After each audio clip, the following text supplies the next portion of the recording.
At 35,000 feet above the Atlantic, the line between survival and catastrophe is razor thin. Somewhere in the lavish silence of the first-class cabin, Isabelle Langston clutched her belly, her breath shallow, her lips paling by the minute. Yet the cabin crew's anxious glances kept darting toward empty seats and business suits, never once landing where they should have. On seat 38B, economy class, where a quiet black woman sat watching everything with rising clarity. Her name was Naomi Carter, and she knew exactly what was happening. 3 rows ahead of her, a flight attendant fumbled with the intercom, her voice trembling. "Is there a medical professional on board?" The call reverberated through the aircraft, slicing through the hum of engines and the muffled luxury of first class. But in economy, no one stirred. Not toward Naomi anyway. They never did. Not the woman in the aisle seat, who had recoiled when Naomi first took her seat.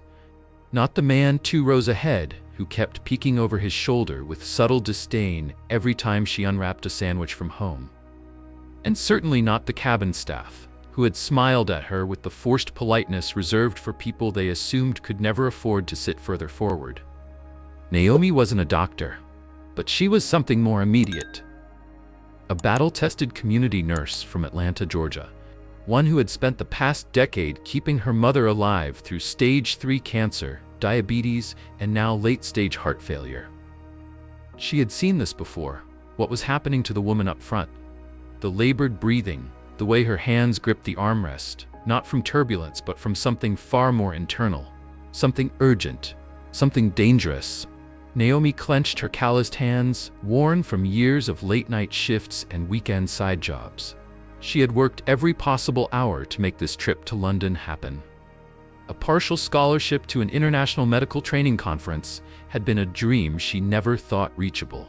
Flights, hotel, meals, every cent had come from double shifts at the nursing home, evenings doing manicures out of her cousin's garage, and the small savings left over after her mother's last round of chemo. Now, miles above the ocean, crammed between a snoring tourist and a college student playing music too loudly through cheap earbuds, Naomi sat with her shoulders slightly hunched, a wrinkled travel pillow pressed to her side. Her shoes were scuffed, and her nails bore remnants of last week's clients.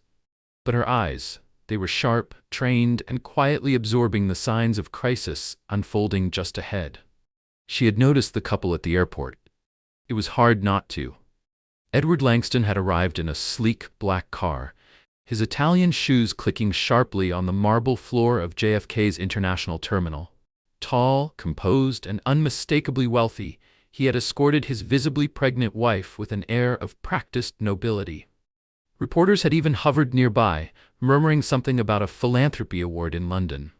Isabelle Langston looked every bit the society icon. Blonde hair curled into soft waves, pearl earrings catching the light, her designer maternity coat tailored to perfection. She glided through security with minimal interruption, while Naomi had her bag opened, her lotion confiscated, and her food inspected like contraband. The difference was immediate and expected. Naomi wasn't bitter. She was used to it, used to watching men like Edward offer condescending smiles to women like her. Used to knowing that despite her skills, her uniform branded her invisible. As she boarded the plane, after waiting in the final group to be called, Naomi caught a glimpse of the Langstons sipping champagne in their cocooned first-class pods. Meanwhile, she squeezed into row 38, next to a crying toddler and a man who barely acknowledged her existence. 2 hours into the flight, Naomi tried to sleep, her head resting against the window, the low thrum of the engines lulling her into uneasy dreams. But now, as the commotion up front grew louder, as someone yelled for help, and a male voice shouted, "She's not breathing right," the haze of fatigue evaporated instantly. Naomi sat up straight, her instincts kicked in. Somewhere ahead, a pregnant woman was in distress. Somewhere ahead, a team of flight attendants were scrambling. And somewhere ahead, a man worth billions being celebrated for changing the world was calling desperately for someone, anyone, to save his wife. And all the while, no one was looking behind the curtain, down the narrow aisle, toward the black woman in 38B, the only one on board who knew exactly what to do. But they would. Very soon. It began with a gasp, a jagged, desperate inhale that cut through the hum of the aircraft like a siren in the dark. Isabelle Langston clutched at her chest, eyes wide with panic, lips taking on an ominous shade of blue. Her hands trembled, one gripping the armrest, the other resting protectively on her swollen belly. The first-class cabin, a sanctuary of champagne flutes and whispered luxury, descended into chaos. Edward Langston surged from his seat, his commanding voice cracking as he shouted for help. "She can't breathe! Somebody, please!" Panic tinged every syllable. The cabin crew rushed forward, struggling to mask their anxiety beneath forced professionalism. An announcement broke through the commotion. "If there is a doctor on board, please identify yourself." But the cabin remained still. No one stepped up. No hand was raised. In economy, Naomi Carter had been drifting in and out of sleep, cradled against the window after a long, draining journey. The sound of desperation snapped her awake. Her instincts, sharpened by years as a community nurse in Atlanta and endless nights tending to her ailing mother, screamed one word: embolism. She rose, brushing sleep from her eyes and straightening her cardigan. "Excuse me," she said, voice clear but not loud. "I think I can help." The nearest flight attendant barely glanced at her. "Ma'am, please stay in your seat." Naomi took a step forward, her tone firming. "I'm a nurse. This woman may be experiencing a pulmonary embolism. She needs oxygen, aspirin, and her legs elevated." The attendant, caught between protocol and fear, hesitated. Naomi didn't. She moved toward first class, heart pounding. As Naomi entered the polished domain of privilege, her presence was met with confusion and disapproval. Edward Langston turned sharply, taking in her modest clothes, dark skin, and calm expression. His eyes narrowed. "And you are?" he demanded. "Where's the doctor?" "There is no doctor," Naomi replied. "But I'm a nurse, and I believe your wife has a clot in her lung. Every second matters." Edward sneered. "And you figured this out where? TikTok?" His words dripped with scorn. The nearby passengers shifted uncomfortably, their silence complicit. Naomi didn't blink. "I learned it in clinics, on night shifts, from my mother's bedside. I've seen this before.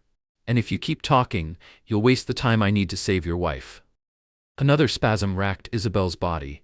Her breaths came in ragged gasps. An attendant whispered, "Sir, she might be right." Edward looked between his wife and the woman he had dismissed.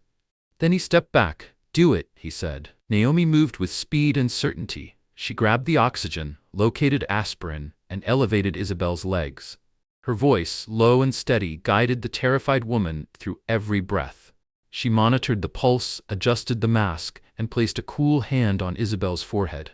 Her expertise unfolded without hesitation, silencing the murmurs in the cabin. The captain announced an emergency landing in Iceland. As the aircraft veered from its path, the woman who had been ignored began to stabilize. Isabelle's breath deepened. Her grip on Naomi's hand strengthened. By the time they landed, Naomi was trembling. Adrenaline still surged, but the crisis had passed. Paramedics rushed Isabelle away.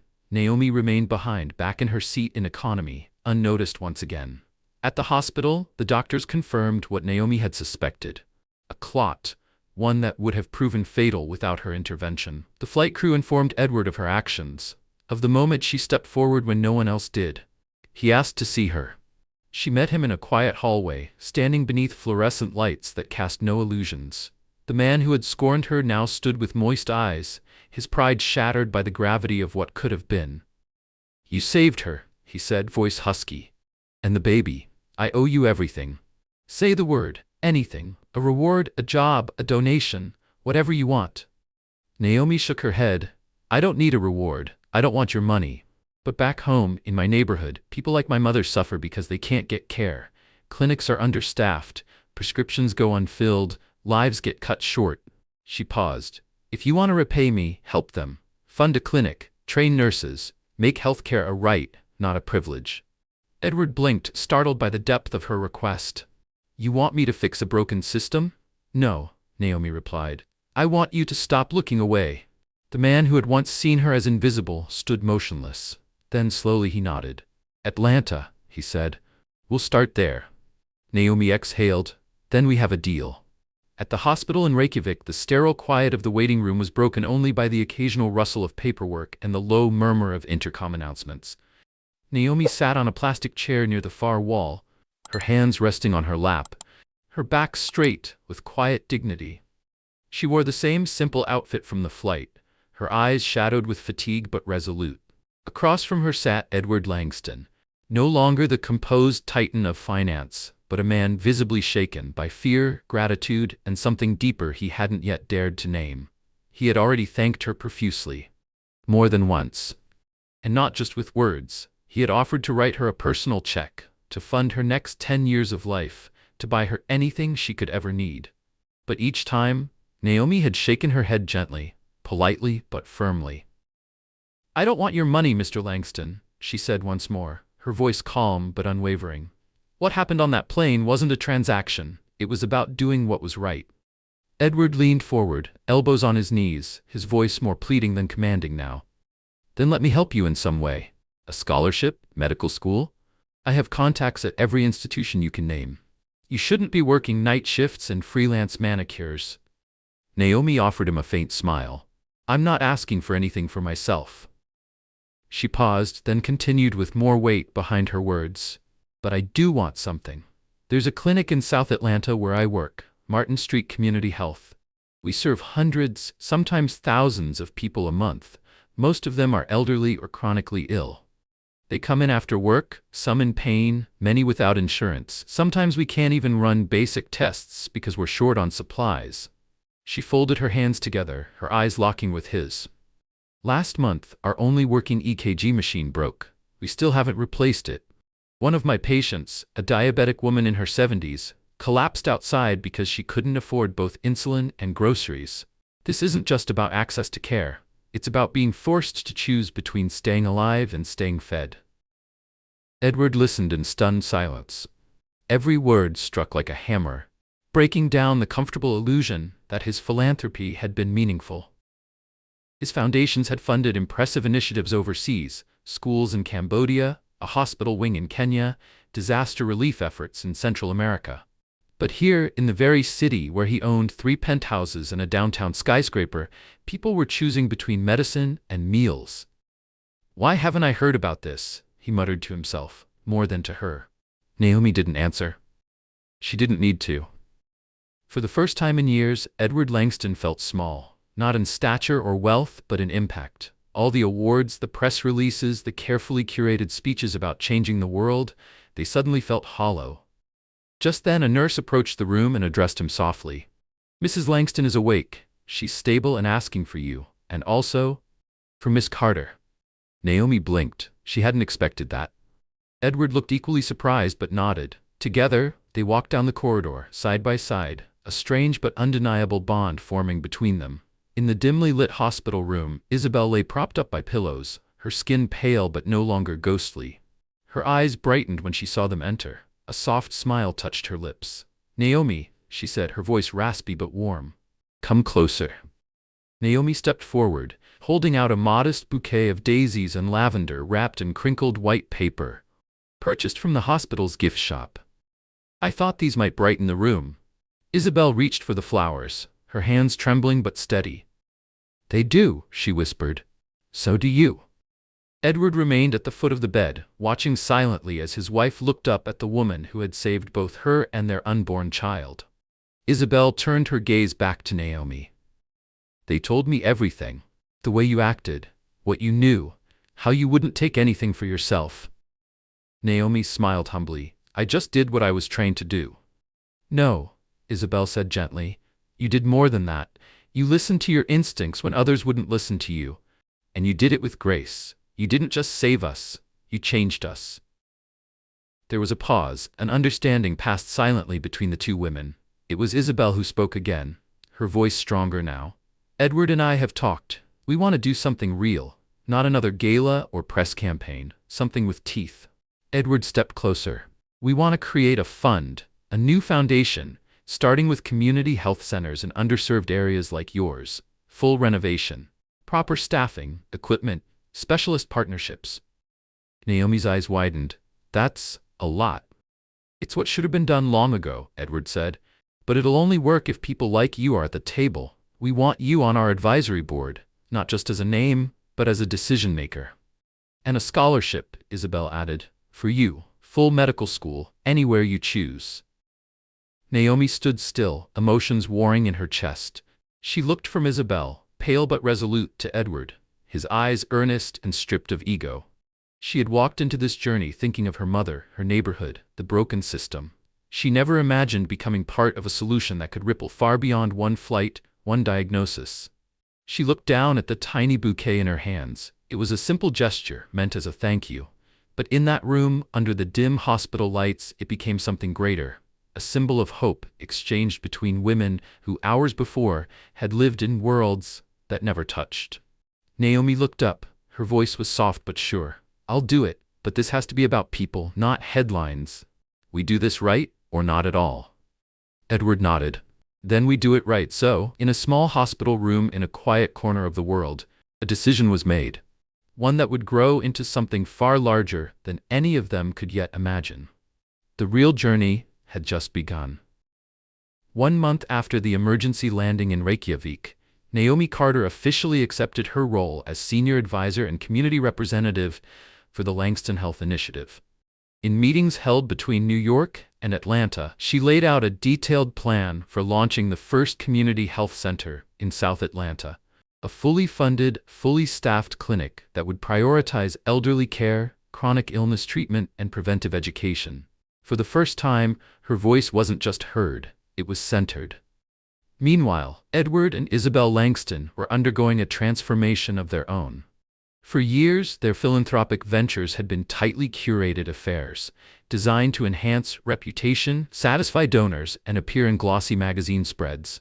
But now, stripped of the need to control every narrative, they faced the real challenge: investing in something they couldn't fully control. People.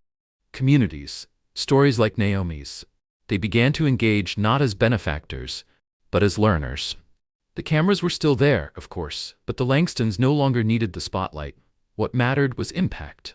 Then, in a quiet hospital suite in New York, Isabelle gave birth to a healthy baby girl. The moment Edward held his daughter, something shifted permanently. They named her Naomi Hope Langston, a tribute not only to the woman who had saved them, but to the ideals she embodied. It was a name they wanted their daughter to carry with pride. Naomi received a handwritten letter from Edward shortly after. No formality, no foundation letterhead. Just a father's heartfelt thanks and an admission of past blindness. He promised long-term commitment to the project, and more importantly, accountability. Catherine also reached out, inviting Naomi to New York to attend the official launch of the Langston Community Health Fund. Naomi agreed, not for the glamour or the speeches, but for the people it might help. But it wasn't in New York that the story found its final breath. It was on a sunlit morning in Atlanta, where Naomi stood before the new Martin Street Community Health Center, now transformed. The building, once dim and understaffed, now buzzed with energy. Inside, patients were met with dignity, and nurses had the equipment they needed to care without compromise. Outside, Naomi's mother sat in a wheelchair, healthy and radiant, flanked by members of the very medical team Naomi had once only dreamed of assembling. Naomi didn't pose for photos. She didn't need to. Her presence was already etched into every beam of the new clinic. Every child who got vaccinated without delay, every elder who was seen without judgment. She had nothing left to prove. She was the proof. She had become what so many women of color are told they cannot be. A leader, a changemaker, a symbol of hope in a world that too often looks the other way. She had once stitched dreams together between night shifts and exhaustion. Now she was building futures, whole, resilient ones. If you believe that courage and kindness can rewrite systems, share Naomi's story. Subscribe to the channel, leave a comment, and help spread the light she brought into the world. Her journey isn't over, and neither is ours.